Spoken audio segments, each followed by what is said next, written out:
নবনির্মিত কাটুয়া জিআরপি থানার উদ্বোধন করলেন রাজ্য পুলিশের ডিজি রেল দেবাশিস রায়।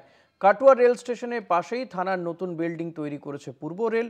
নবনির্মিত জিআরপি থানার উদ্বোধনের সঙ্গে শুরু হলো কাটুয়া স্টেশন সম্প্রসারণের কাজ। উপস্থিত ছিলেন রাজ্য পুলিশের আইজি রেল দেবব্রত দাস এবং হাওড়া রেল পুলিশের সুপার শ্রীমতী পুষ্পা।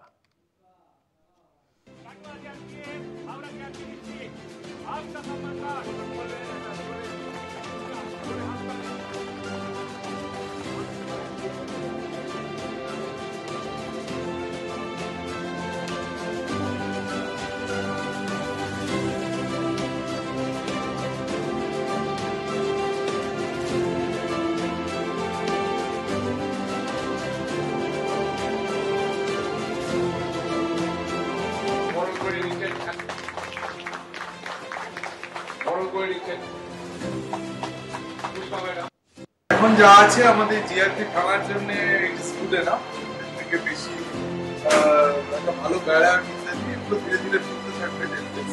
ইমিডিয়েটলি এটা ইনোগ্রেশন দরকার ছিল, কারণ ওরা শিফট করতে পারছিল না। শিফট না করতে পারলে ওরা রেলওয়ে স্টেশনটা রিনোভেশন করতে পারছিল না, এই একটা প্রবলেম ছিল। ওই জন্য আমরা দ্রুততার সাথে পুরোটা ইনোগ্রেশন করে দিলাম। পরবর্তীকালে এর অ্যাডিশন